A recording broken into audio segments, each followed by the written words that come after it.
seu coração? O que te move no mundo tão distraído, onde o amor se esfriou e tudo se corrompe? Ainda assim, há aqueles que não se conformam. Uma geração que não se cala, que busca algo eterno e que queima de dentro para fora. Olhos fixos nos céus, pés firmes sobre a rocha, corações em chamas. É isso que nos move. Isso é One Explosion.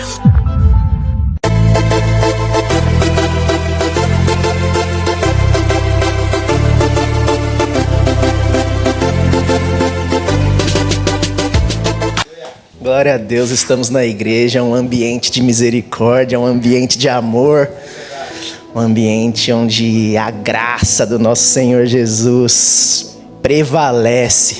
Amém? Amém. Glória a Deus, meus amados, que prazer estar aqui mais uma manhã para poder falar com vocês. Quero pedir para vocês abrirem a palavra de Deus lá no livro de Lucas hoje. Lucas capítulo 5. Vou começar lendo do verso 36 a 38. Muito obrigado, Gu. Eu coloco aqui, acho que ela é retinho. Obrigado. Deixa aqui. Amém? Todos encontraram o texto? Todos, né? Aqui na tela. Deixa o burro sair da frente. Amém. A palavra de Deus nos diz lá em Lucas 5:36. Jesus também lhes apresentou a seguinte ilustração: ninguém rasgaria um pedaço de tecido de uma roupa nova para remendar uma roupa velha. Se o fizesse, estragaria a roupa nova, e o remendo não se ajustaria à roupa velha. E ninguém colocaria vinho novo em velhos recipientes de couro. Os recipientes velhos se arrebentariam, deixando vazar o vinho e estragando o recipiente. Vinho novo deve ser guardado em recipientes novos.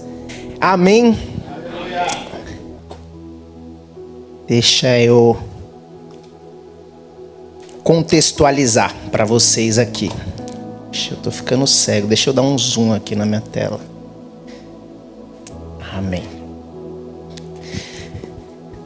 Essa passagem, essa parábola que Jesus conta, fazendo essa analogia, né, entre alguém pegar uma roupa nova, estragar ela, tirando um retalho, para consertar uma roupa velha, né?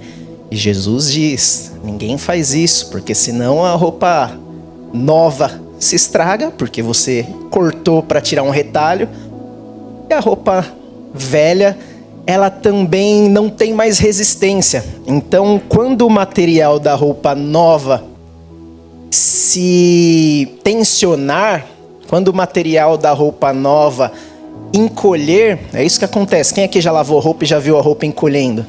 Acontece, né? É comum.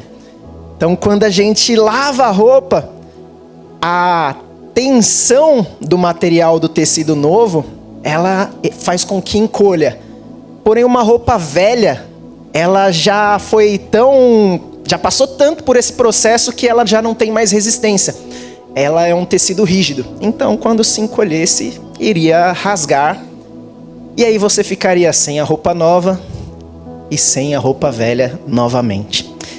E aí ele prossegue falando então sobre colocar vinho novo em odre velho. Vinho novo é quando você coloca ainda o suco da vide, o suco da uva no recipiente para que ele comece o processo de fermentação.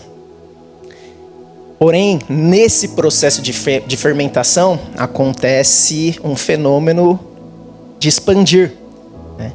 E se você colocar esse vinho novo ou o suco da uva já num recipiente também envelhecido, que não tem mais resistência para suportar essa expansão, esse recipiente também vai romper e vai se estragar, vai se perder todo o vinho, além de se perder o recipiente. Vocês fizeram imagem de hoje?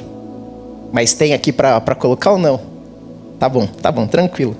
Mas o tema da palavra de hoje que o Senhor colocou no meu coração é: ou se rende ou se rompe. E nós já viemos falando muito, né? E não foi combinado. Para você que não sabe, não pedi louvor nenhum. E no louvor de hoje já foi cantado: tudo é teu, Senhor. Tudo. Tudo, Nicole. Seu marido é do Senhor?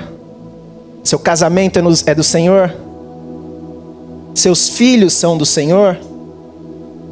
Sua casa é do Senhor? Seu trabalho é do Senhor ou lá você pede licença? Seus relacionamentos são do Senhor ou... Senhor, eu até entendo que você me pede para me relacionar de uma maneira, para amar até aqueles que são difíceis de amar. Até os meus inimigos o Senhor pede para amar, mas isso já é demais para mim.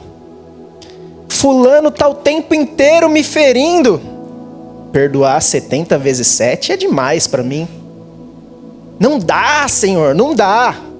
Você pede licença para Deus em alguma área da sua vida e você fala: aqui deixa com o Pai, que o Pai entende mais. Não sei como você vai traduzir isso, Everton, mas boa sorte.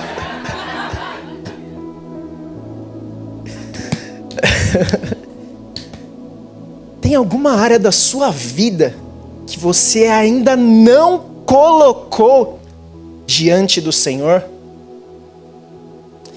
É nisso que eu quero trabalhar ou exercitar junto com vocês nessa manhã.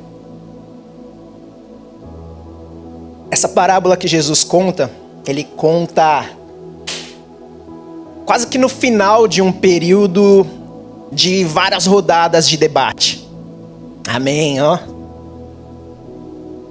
Obrigado, mídia. A mídia trabalha bem, né? Que orgulho, né? Glória a Deus pela vida de vocês. Deixa eu sair da frente aqui até para vocês verem. Aí eles brigam comigo porque eu não apareço na câmera, meu Deus. Mas, gente, volta para mim lá em Lucas 5, verso 17. Vou fazer a leitura junto com vocês, porque eu quero mostrar o contexto dessa passagem. Como que chegou até o momento em que Jesus contou, então, fez essa analogia, né? Jesus estava em Cafarnaum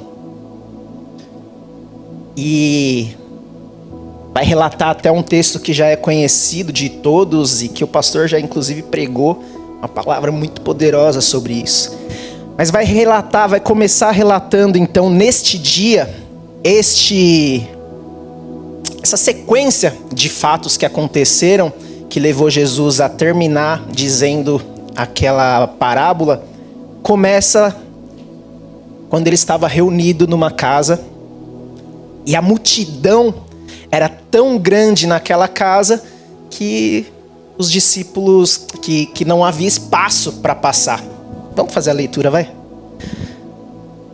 Certo dia, enquanto Jesus ensinava, alguns fariseus e mestres da lei estavam sentados por perto. Eles vinham de todos os povoados da Galileia, da Judeia e de Jerusalém. E o poder do Senhor para curar estava sobre Jesus. Alguns homens vieram carregando um paralítico. Deixa eu só ir acompanhando aqui pelo meu, que é mais fácil para mim. Alguns homens vieram carregando um paralítico numa maca. Tentaram levá-lo para dentro da casa até Jesus, mas não conseguiram por causa da multidão. Então subiram ao topo da casa e removeram uma parte do teto. Em seguida, baixaram o paralítico na maca até o meio da multidão, bem na frente dele. Ao ver a fé que eles tinham, Jesus disse ao paralítico: homem, seus pecados estão perdoados. E eu quero destacar aqui nesse verso duas partes. Ao ver a fé que eles tinham e seus pecados estão perdoados. Prosseguindo a leitura rapidamente. Mas os fariseus e mestres da lei pensavam: quem ele pensa que é? Isso é uma blasfêmia. Somente Deus pode perdoar os pecados. Eu imagino que nessa hora Jesus fez meio que assim: somente Deus pode perdoar pecados. Ora, temos um Sherlock Holmes aqui, né? E aí Jesus, não satisfeito, ele quis mostrar ainda mais para aqueles fariseus. Porque Jesus, sabendo o que pensavam, Jesus quis mostrar: não apenas tenho autoridade para perdoar pecados, mas eu também sondo e conheço os teus pensamentos. Então Jesus questionou: por que vocês questionam essas coisas em seu coração? Naquele tempo, Jesus sabia que doenças, alguns tipos de doenças, eram consideradas como maldição por um pecado que ou a pessoa cometeu ou algum antepassado dela. Então Jesus trabalha com a forma deles pensar. Porque se eles estavam questionando se Jesus era Deus para perdoar pecado, Jesus sabia que na mentalidade deles, curar aquela doença significaria que Jesus retirou a maldição do pecado. Jesus então, ele continua e diz, verso 23. O que é mais fácil dizer? Seus pecados estão perdoados, ou levante-se e ande? Mas eu lhes mostrarei que o Filho do Homem tem autoridade na terra para perdoar pecados. Então disse ao paralítico: levante-se e ande. De imediato, à vista de todos, o homem se levantou, pegou a maca e foi para casa, louvando a Deus. Todos ficaram muito admirados e cheios de temor. Louvaram a Deus, exclamando: hoje vimos coisas maravilhosas. Meus irmãos, eu quero chamar a atenção de vocês aqui, que Jesus, quando ele opera um milagre na nossa vida, ele não está interessado tão somente no milagre que está acontecendo. Ele quer curar o seu interior. Jesus não veio aqui para remendar a sua vida. Jesus não veio aqui para a terra para que você retire retalhos de Cristo e remende partes da sua vida que no seu julgamento não estão boas. Jesus não veio aqui para a terra para que você selecione como quem vai num banquete ou quem vai num self-service e fica escolhendo: isso aqui de Jesus eu quero, isso aqui de Jesus eu não quero. Isso aqui de Jesus, nossa, uau, ele cura, uau, ele prospera, uau, ele me abençoa, uau, isso eu quero, Senhor, isso eu quero, mas perdoar eu não quero.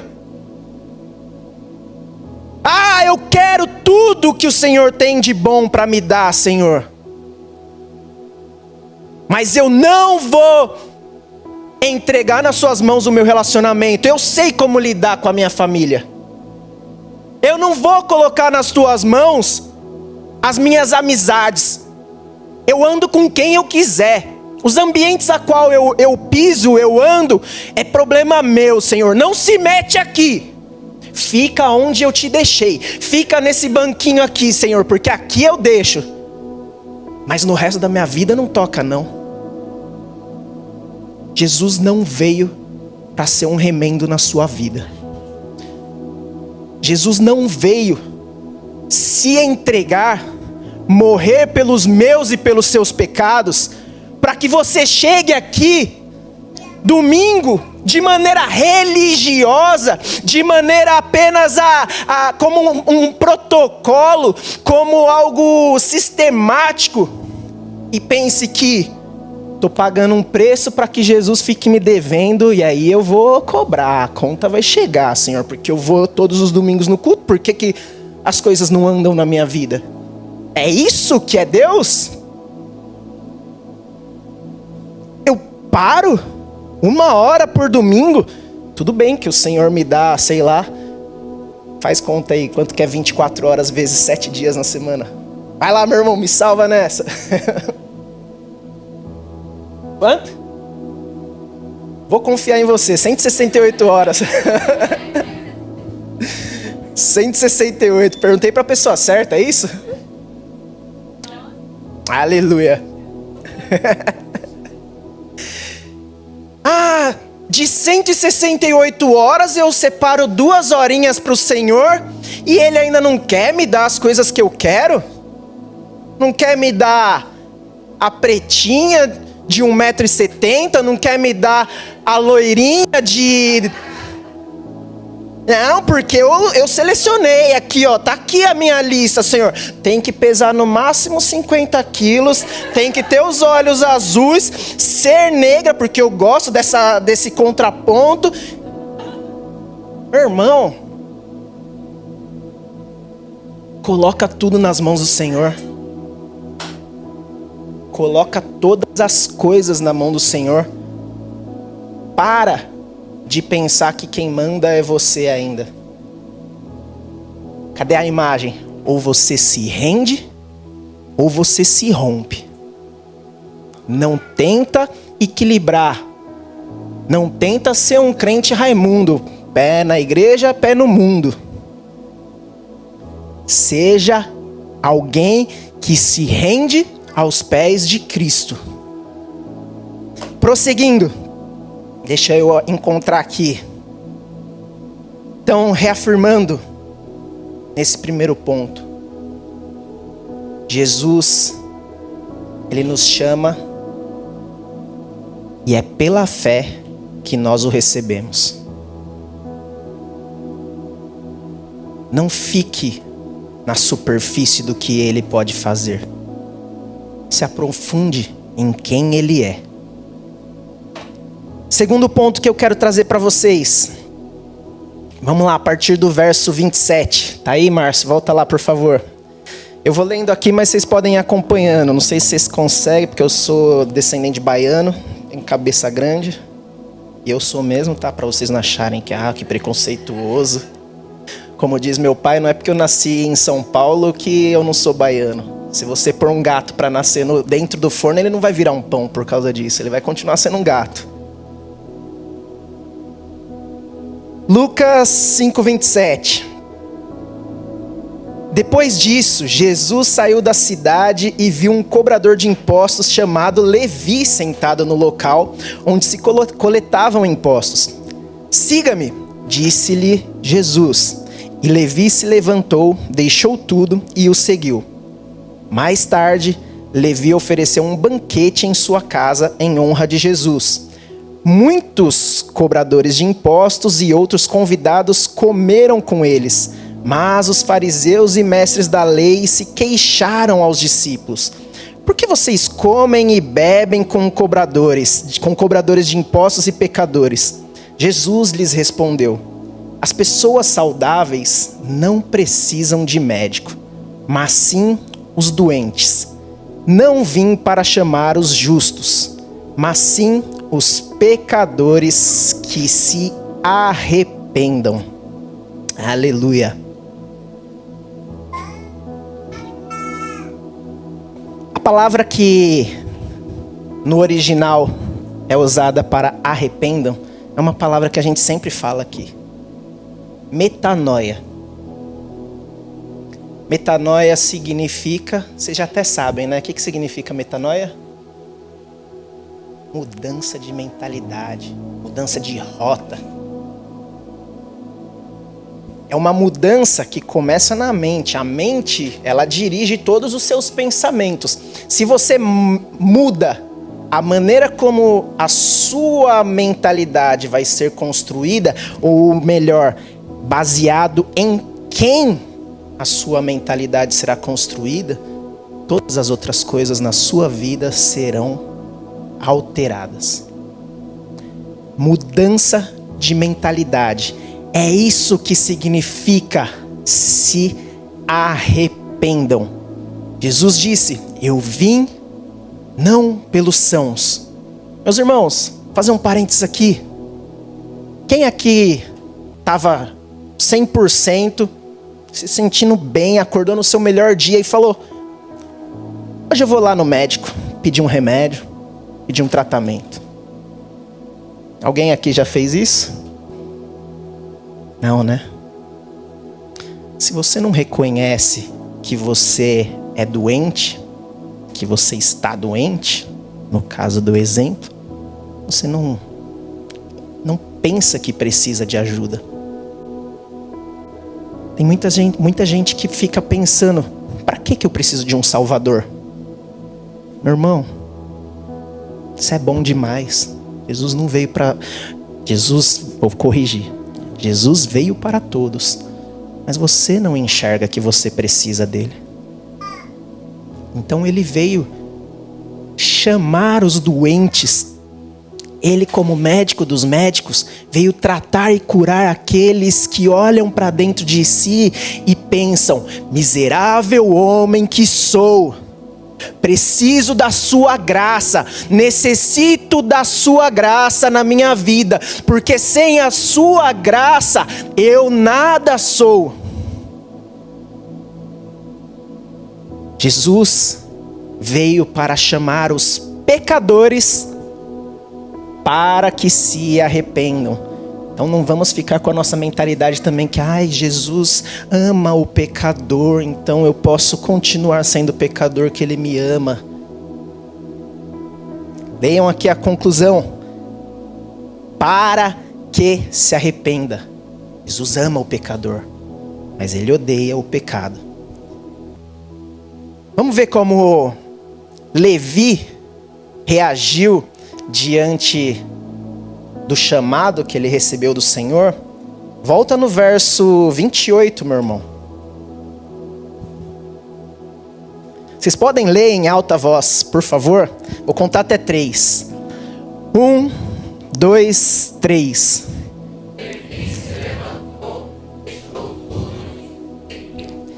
Deixou tudo.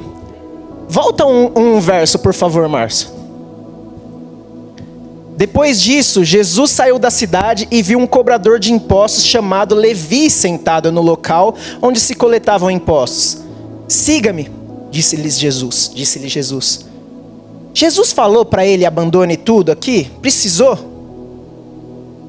Naquela época, meus irmãos, quando um mestre convidava, ou melhor, convocava um discípulo para lhe seguir, era uma mensagem muito clara. Eu sou o mestre, você é o discípulo, siga-me. Isso já incluía que, peraí, que eu vou levar aqui tudo que dá, vou levar o colchão, vou levar... Você nem sabe para onde o mestre vai te conduzir, você quer levar, talvez nem seja útil. Larga tudo e obedeça. Naquela época era muito claro, quando um mestre chamava um discípulo, eles deixavam tudo e seguia. Aí hoje, os alecrins dourados, também não sei como você vai traduzir isso. Os alecrins dourados, ou os coisa linda de Jesus, hoje em dia, Senhor, mas espera aí, vai com calma. Você está indo muito rápido, Senhor. Não, aqui não mexe, Senhor. Não. Gente, se renda é a palavra. se entregue na totalidade nas mãos do Senhor. Não há espaço para negociação. Estamos relatando aqui um caso naquela época que era em relação a discípulos e mestres humanos. Nós, diante do Deus Altíssimo, queremos impor as nossas cláusulas. Não. Antes de prosseguir, eu quero saber as letras miúdas do contrato. Eu quero saber aonde que o Senhor vai querer mexer, porque não vou deixar. Prosseguindo. Deixe tudo. Arrependimento é mudança de mentalidade. Toda convicção que você construiu até hoje, formada pelas batalhas que você batalhou, formado pelas dores que você sofreu, pelas alegrias que você recebeu, pelos abraços que você recebeu, tudo isso precisa ser colocado diante do Senhor. Ah, mas pastor, eu não faço nada certo? Até o que você faz certo, você faz pelas motivações erradas. O Senhor, talvez alguns aspectos na sua vida não mude em atitude, mas vai mudar em entendimento. Você vai falar, uau, antes eu era generoso porque eu mendigava a atenção, eu precisava que as pessoas me fizessem sentir amado, eu precisava que as pessoas, precisava ver aquele abraço, aquela retribuição, ou até mesmo se você for mais arrogante, eu precisava ver as pessoas ali se humilhando, falando, uau, você salvou a minha vida, porque eu quero ser o salvador da vida das pessoas. Então talvez até a generosidade, que é algo bom, você esteja fazendo pelas motivações erradas. E quando o Senhor entrar na sua vida, tudo será novo. Ele nos chama para ser novas criaturas. Prosseguindo.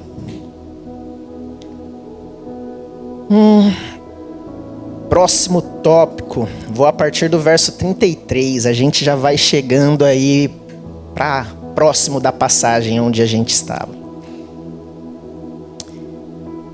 Algumas pessoas disseram a Jesus: os discípulos de João Batista jejuam e oram com frequência, e os discípulos dos fariseus também.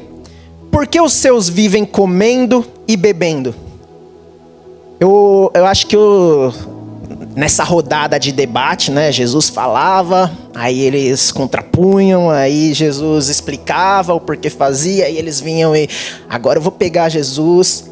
Acho que aqui eles devem ter pensado, agora eu se consagro. E lançaram essa, peraí, você está falando de arrependimento, mas vocês não jejuam, vocês comem e bebem. Como se arrepender? Naquela época, no contexto da época, arrepender-se, na verdade, jejuar era a evidência do arrependimento. Então, quando eles estavam querendo demonstrar arrependimento, eles jejuavam, e a palavra de Deus, ela nos conta que como eles faziam. Jesus mesmo fala, quando os fariseus jejuam, que eles se descabelam e fazem cara de triste e andam pelas ruas mostrando, nossa, estou de jejum, olha como eu sou sofrido. Eles pegavam terra e lançavam na sua cabeça, rasgavam as suas vestes, mas continuavam agindo da mesma maneira. Não mudavam a sua mentalidade. A palavra de Deus diz: não quero sacrifícios, quero obediência. É isso que Deus espera de nós. Não adianta você vir com atos que demonstrem que evidenciem de alguma forma um arrependimento, se isso não gerar em você uma nova essência, uma nova natureza. E isso só acontece a partir da fé em Jesus Cristo, como nós falamos no primeiro ponto, a partir da sua rendição, do seu arrependimento, reconhecimento do seu pecado, da sua miserabilidade e do seu arrependimento, mudança de rota, mudança de pensamento. E aí Jesus respondeu: por acaso os convidados de um casamento jejuam enquanto festejam com o noivo? Um dia, porém, o noivo lhe será tirado, e então jejuarão. Jesus diz isso aqui para deixar claro que o problema não está em jejuar. Jejuar é lícito. Jejuar é sim da vontade do Senhor. O problema é a motivação pelo qual você jejua. O problema é o efeito que você acha que o jejum é capaz de causar na sua vida. E Jesus está sinalizando aqui para nós: não se trata de cerimoniais, não se trata de sistemas, não se trata de métodos. Se trata de um novo coração sendo gerado pelo Espírito Santo de Deus aí dentro de você. Se trata de uma nova natureza, uma nova essência. O porquê das coisas que eu faço. Tudo muda quando nós nos rendemos a Cristo. Jesus também lhes apresentou a seguinte ilustração. E aí a gente volta nesse texto que nós começamos a palavra de hoje. Ninguém rasgaria um pedaço de tecido de uma roupa nova para remendar uma roupa velha. Se o fizesse, estragaria a roupa nova e o remendo não se ajustaria à roupa velha. Jesus está afirmando aqui que ele não veio só corrigir o que estava errado no judaísmo, como eu disse. Jesus não veio aqui remendar o que estava errado. Jesus, ele cumpriu a lei. A palavra de Deus diz que a lei tinha um propósito: de apontar o Salvador, de mostrar a nossa falibilidade, que nenhum de nós é capaz de obedecer, de ser puro, de ser santo diante do Senhor. Mas Jesus veio para cumprir a lei. E ele sendo o Cordeiro perfeito, ele sendo o Santo dos Santos, ele que não tinha pecado, veio então para morrer no meu, morrer no seu lugar, para que então, pela fé, nós possamos ser salvos. Pela fé, nossos pecados são perdoados. Meu irmão, você consegue abrir aí Gálatas 3:27? Então, Jesus, ele não veio remendar nenhuma roupa. Ele veio ser a própria veste, para que todos nós sejamos revestidos dele. Todos que foram unidos com Cristo no batismo, se revestiram de Cristo. Ele é a veste nova. Nós devemos viver Cristo. O batismo significa: eu morro para mim, para que Cristo viva em mim. Verso 37, voltando lá para Lucas 5. E ninguém colocaria vinho novo em velhos recipientes de couro. Os recipientes velhos se arrebentariam, deixando vazar o vinho e estragando o recipiente.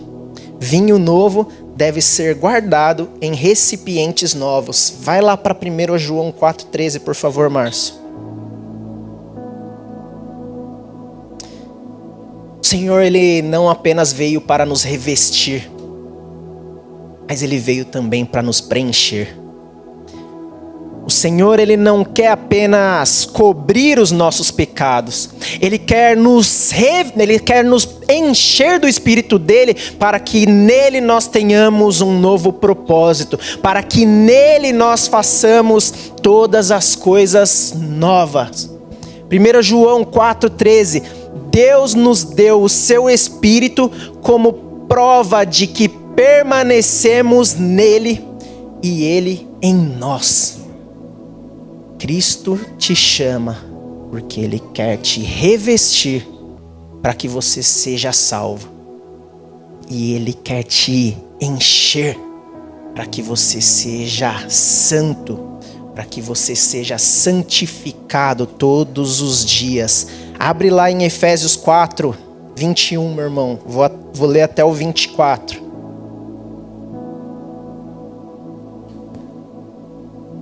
Uma vez que todos ouviram falar de Jesus e foram ensinados sobre a verdade que vem dele, livrem-se de sua antiga natureza e de seu velho modo de viver, corrompido pelos desejos impuros e pelo engano.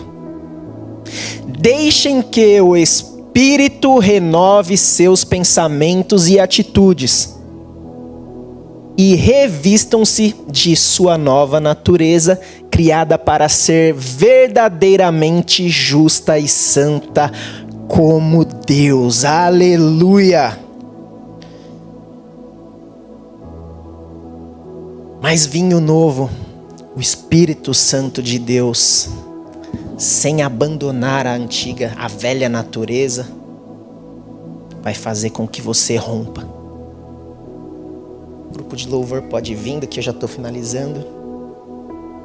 Se a igreja, meus irmãos, está cheia de, desculpa aspas, mas eu preciso fazê-la, está cheia de crentes que frequentam há anos religiosamente, às vezes até sem falhar, são frequentadores assíduos,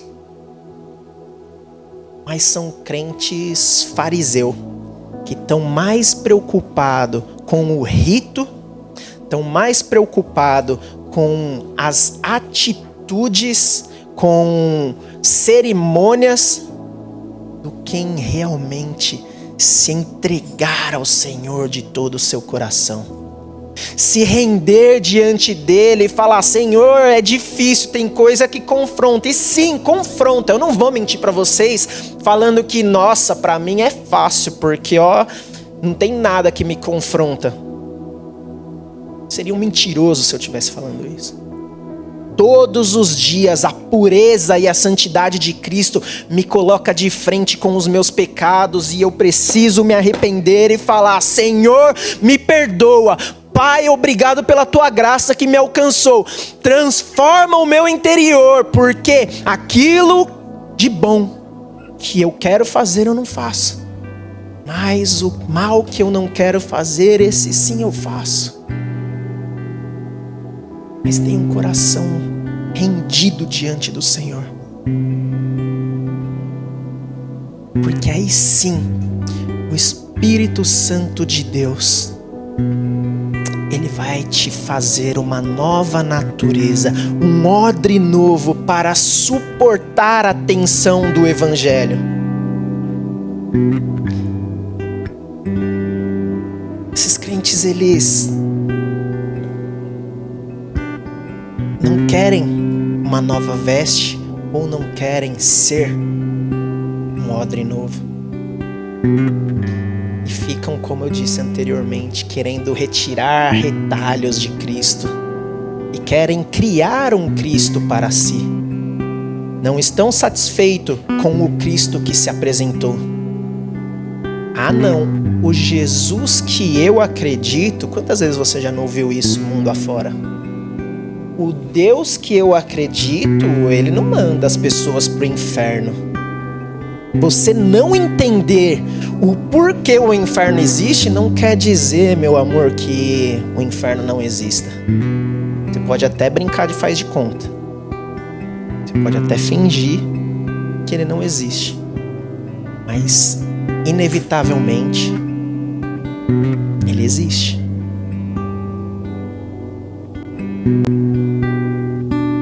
A palavra de Deus nos manda não apagar o Espírito Santo de Deus. Quando nós nos convertemos, meus irmãos, o Espírito Santo passa a atuar em nós. Talvez você que seja um novo convertido até pense: nossa, como as coisas se tornaram difíceis depois que eu me converti. Como as coisas... O Senhor está, assim como diz lá no livro de Jeremias, nós somos como um vaso de barro na mão do oleiro. Mas até que esse vaso ganhe forma, ele precisa passar pelo processo. Ele precisa ser amassado. É necessário que se retire todas as impurezas, porque senão ao passar pelo forno ele se racha. O que o Senhor quer fazer na sua vida pode até doer momentaneamente, mas nunca é para a sua destruição. É para te fazer uma nova criatura. Submeta-se aos processos de Deus. Na vida a gente, assim como aconteceu com Abraão, é comum que aconteça conosco. Nós tentamos dar um jeitinho para ajudar Deus. Deus nos mostra uma coisa e aí a gente começa: uau, tá, Deus me mostrou que eu ia morar na América. Então como que eu vou fazer agora? Ah, meu visto foi recusado, então eu vou precisar pular o muro. E eu não estou falando isso para te gerar constrangimento, mas eu estou te falando, se você fez, se arrependa. O Senhor é misericordioso e a graça dele te alcança. E ele pode, inclusive, traçar um novo caminho para que a sua permanência, se ele te mostrou, se ele te disse que era para você estar aqui hoje, ele pode te mostrar, te dar um novo caminho. Pode não ser o caminho que você queira. Comprar um casamento, por meios ilegais o Senhor não age. Então não tente dar jeitinhos. Não tente fazer da sua maneira. Submeta-se ao processo do Senhor. Amém? Espero que essa palavra tenha trazido algo novo para os corações de vocês. Que você saia daqui nessa manhã refletindo: Senhor, eu te entreguei tudo. E você cantou hoje aqui: tudo é seu, Senhor. Senhor, tudo, Daiker, tudo é do Senhor? Será que a gente entregou tudo? Será, Paulo? Será que já foi tudo? Será que eu entreguei as minhas decisões do futuro?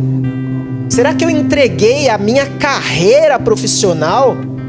Ou será que eu estou acomodado confortavelmente no dinheiro que eu tenho recebido e que paga minhas contas? Ah, o Senhor me chamou para ser um médico que ia descobrir a cura do câncer. Mas eu prefiro fazer DoorDash. Eu prefiro, é mais confortável. Ah, Senhor, não mexe aqui não, tá confortávelzinho, tá gostosinho. E eu tô dizendo isso porque eu já pensei por muito tempo, meus irmãos. Eu só queria, e eu orava isso pro Senhor. Eu tinha sido empresário, tinha ido à falência e falei: cara, ser empresário é responsabilidade demais. Aí quando eu encontrei um trabalho que eu não tinha tanta responsabilidade e que se viesse uma crise pouco me atingiria, eu falei: Senhor, me deixa aqui, vai. Só quero ganhar meu dinheirinho, viver minha vidinha e não mexe com isso não. Não sei nem por que eu tô falando disso agora, mas coloca tudo nas mãos do Senhor. Ser cristão não é só vir de domingo, não é rito, não é viver de atitudes ritualísticas para depois chegar nas suas orações com uma conta. Senhor, eu sou do contas a receber aqui, o Senhor tá me devendo. Ó, 3 domingos já indo seguido ali. Tô dando meu dízimo já faz 6 meses e agora a conta chegou. Quero minha casa, quero meu carro. Seja esse cristão. Submeta-se à vontade do Senhor. Amém? Coloque-se de pé. Yeah.